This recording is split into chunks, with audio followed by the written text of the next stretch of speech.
কল্পনা করুন এমন এক দৃশ্য যেখানে সূর্য মাথার মাত্র 1 মাইল উপরে, তার তাপে মাটি গলে যাচ্ছে, কোটি কোটি মানুষ ঘামে ভিজে ভয়ে কাঁপছে।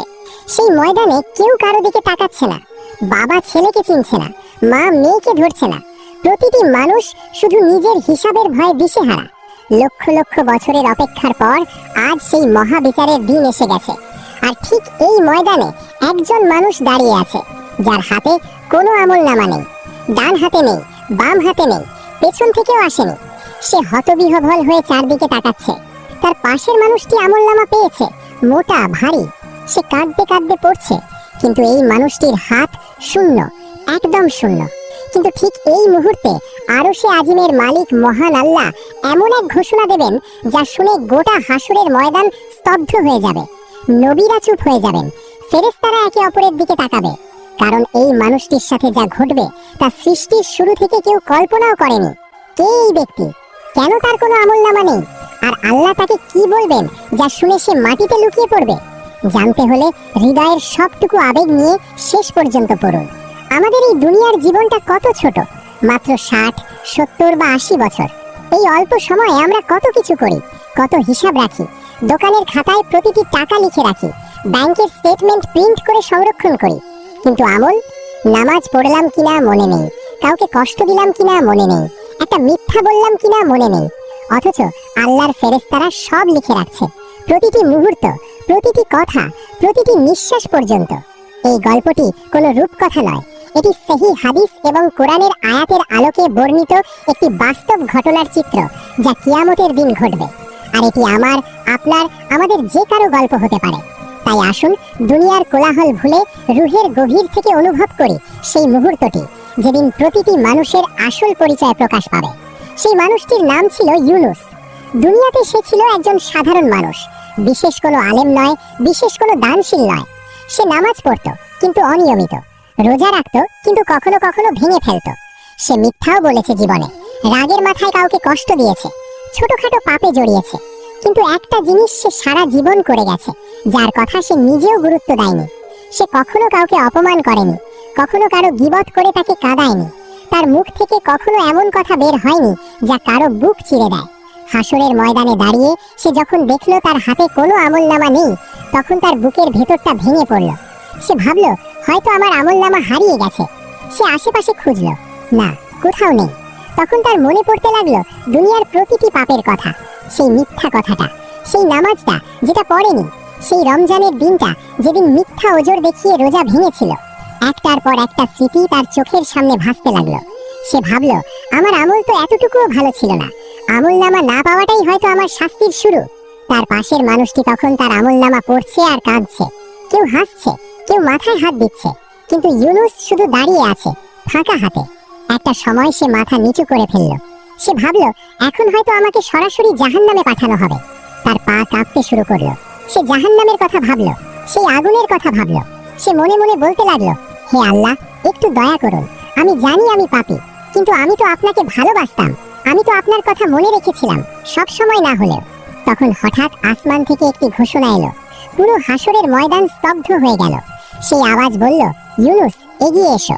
সে থর থর করে কাঁপতে কাঁপতে সামনে এগোলো। তার পা যেন মাটিতে আটকে যাচ্ছে, তার হৃদয় যেন বুক চিরে বের হয়ে আসতে চাইছে।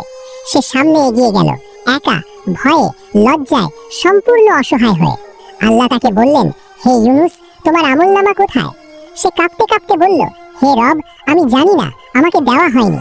আল্লাহ বললেন, তোমাকে দেওয়া হয়নি কারণ তোমার আমলনামায় এমন কিছু আছে যা তুমি নিজেও জানো না। ইউনুস মাথা তুলতে পারছিল না। সে ভাবছিল, এটা হয়তো আরো বড় শাস্তির শুরু। হয়তো তার পাপের তালিকা এত দীর্ঘ যে আমলনামা দেওয়ার প্রয়োজনই নেই, সরাসরি শাস্তি দেওয়া হবে। কিন্তু তারপর আল্লাহ যা বললেন তা গোটা হাসরের ময়দান স্তব্ধ হয়ে গেল। আল্লাহ বললেন, তোমার আমলনামা আমি নিজে রেখে দিয়েছি, কারণ তার ভেতরে এমন কিছু আছে যা আমি তোমাকে একান্তে দেখাতে চাই। ফেরেশতারা একে অপরের দিকে তাকালো। নবীরা নীরব হয়ে গেলেন, কারণ এভাবে কাউকে ডাকা হয়নি আগে। এভাবে একান্তে হিসাব নেওয়া, এটা আল্লাহর বিশেষ রহমতের চিহ্ন। আল্লাহ তখন ইউনুসকে তার জীবনের একটি মুহূর্ত দেখালেন। সেটা ছিল বহু বছর আগের কথা। ইউনুস তখন তরুণ। সে একদিন বাজার থেকে ফিরছিল। পথে দেখলো একটি বৃদ্ধ মানুষ রাস্তার পাশে বসে কাঁদছে। কেউ তাকায় না, কেউ জিজ্ঞেস করে না। ইউনুস থামলো, জিজ্ঞেস করলো, চাচা কি হয়েছে? বৃদ্ধ বলল, বাবা, আমার মেয়ে অসুস্থ, ওষুধ কিনতে পারছি না, কেউ সাহায্য করছে না। ইউনুসের পকেটে তখন সামান্য টাকা ছিল। সে দ্বিধা করল, তারপর পুরোটাই বৃদ্ধের হাতে দিয়ে দিল, এমনকি নিজের খাবারের টাকাটাও। বৃদ্ধ কাঁদতে কাঁদতে দোয়া করেছিল, আর ইউনুস সেই দিনের কথা সম্পূর্ণ ভুলে গিয়েছিল। আল্লাহ বললেন, ইউনুস, সেদিন ওই বৃদ্ধের চোখের পানি তোমার কারণে মুছেছিল। সেই মুহূর্তে আমার আরশ কেঁপে উঠেছিল। সেই একটি কাজের বিনিময়ে আমি তোমার অনেক পাপ মুছে দিয়েছি। ইউনুস বিশ্বাস করতে পারছিল না। সে ভাবছিল, এত ছোট একটা কাজ, এত সামান্য। সে কাঁপতে কাঁপতে বলল, হে রব, আমি তো সেই কাজটার কথাই মনে রাখিনি, আমি তো সারা জীবন পাপ করেছি। আল্লাহ তখন আরো একটি মুহূর্ত দেখালেন। একদিন ইউনুস অফিস থেকে ক্লান্ত হয়ে ফিরছিল। পথে একটি ছোট মেয়ে একা কাঁদছিল, হারিয়ে গিয়েছে। চারদিকে ভিড়, কেউ থামছে না। ইউনুস থামল, মেয়েটিকে তার বাবার কাছে পৌঁছে দিল। সেই বাবা কতটা কৃতজ্ঞ হয়েছিল সেটা ইউনুস জানত, কিন্তু সেই বাবা সেদিন রাতে আল্লাহর কাছে যে দোয়া করেছিল সেটা ইউনুস জানত না। সেই বাবার দোয়া আল্লাহ কবুল করেছিলেন। একটার পর একটা মুহূর্ত আল্লাহ দেখাতে লাগলেন। ইউনুস দেখল সেই দিনটা যেদিন সে তার প্রতিবেশীকে বিনা কারণে একটু হাসি মুখে সালাম দিয়েছিল। সেই প্রতিবেশী তখন খুব কষ্টে ছিল। সেই একটি হাসি তার দিনটা বদলে দিয়েছিল। ইউনুস দেখল সেই মুহূর্তটা যেদিন সে মসজিদে বৃষ্টিতে ভেজা একটা বিড়ালকে আশ্রয় দিয়েছিল। এই ছোট ছোট কাজগুলো, যেগুলো সে কখনো মনে রাখেনি, যেগুলোকে সে কখনো আমল বলে গণ্যই করেনি, সেগুলো আল্লাহর কাছে জমা ছিল, একটার পর একটা। ইউনুস তখন মাটিতে লুটিয়ে পড়ল। সে কাঁদছিল, কিন্তু এই কান্না ভয়ের নয়, এই কান্না কৃতজ্ঞতার। সে বলল, হে আল্লাহ, আমি এসব কাজ কি আপনার জন্যই করেছিলাম? আমি তো মনেও রাখিনি। আল্লাহ বললেন, তুমি মনে না রাখলেও আমি রেখেছি, তুমি হিসাব না রাখলেও আমি রেখেছি। বান্দার ছোট ভালো কাজও আমার কাছে হারিয়ে যায় না। কিন্তু তারপরও হিসাব বাকি ছিল, কারণ ইউনুসের পাপও ছিল। সে মিথ্যা বলেছে, গীবত করেছে, কখনো কখনো অনেক নামাজ কাজা করেছে, অনেক সময় অহংকার করেছে। আল্লাহ বললেন, তোমার পাপের কথা বলো। ইউনুস মাথা নিচু করে বলল, হে রব, আমি তো অনেক পাপ করেছি, আপনি সব জানেন, আমি লজ্জিত। সে মনে মনে ভাবল, এখানেই বোধহয় শেষ, এখানেই হয়তো সিদ্ধান্ত হবে। আল্লাহ তখন বললেন, হে ইউনুস, তুমি কি জানো সেই রাতের কথা যেদিন তুমি একা ঘরে বসে কেঁদে তওবা করেছিলে? যেদিন তুমি বলেছিলে, হে আল্লাহ, আমি পাপী, কিন্তু আপনি ছাড়া আমার কেউ নেই। ইউনুস থমকে গেল। সে সেই রাতটা মনে করতে পারল। বছর কয়েক আগের কথা, একটা কঠিন সময় ছিল। সে অনেক ভুল করেছিল। সেদিন রাতে একা বসে সে সত্যিকার অর্থে কেঁদেছিল, আল্লাহর কাছে ক্ষমা চেয়েছিল, মুখে না, বুকের গভীর থেকে। সেই কান্নার কথা সে নিজেও ভুলে গিয়েছিল।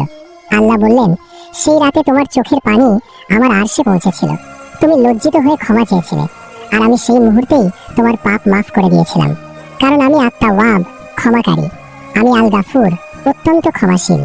বান্দা যখন সত্যিকার লজ্জায় আমার কাছে ফেরে, আমি তাকে ফিরিয়ে দিই না।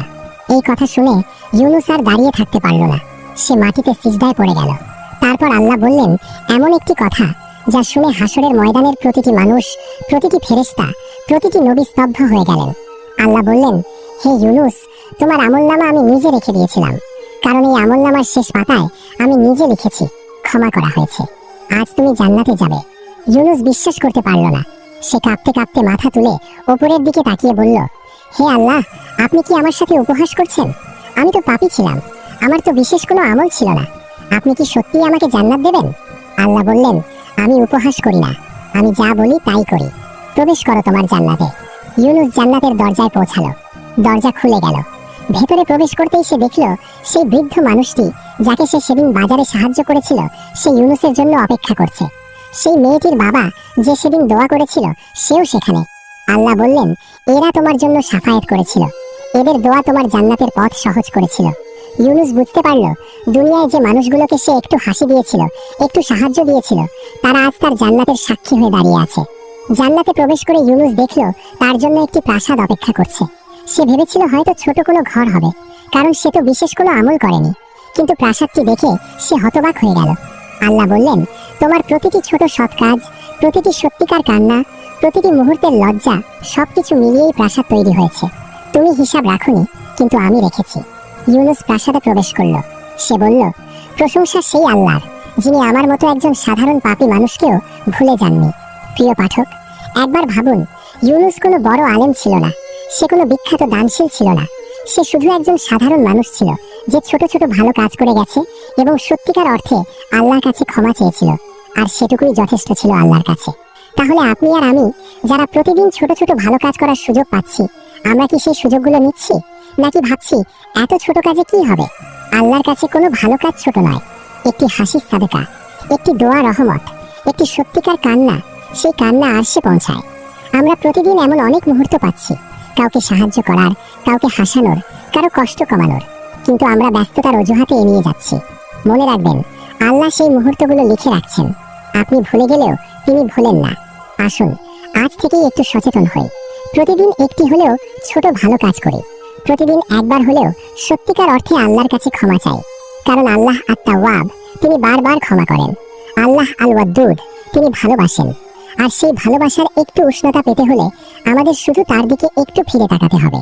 হে আল্লাহ, আমাদের ছোট ছোট ভালো কাজগুলো কবুল করুন, আমাদের সত্যিকার তওবা নসিব করুন, আর হাসরের ময়দানে আমাদের আমলনামার ডান হাতে দিন। আমিন।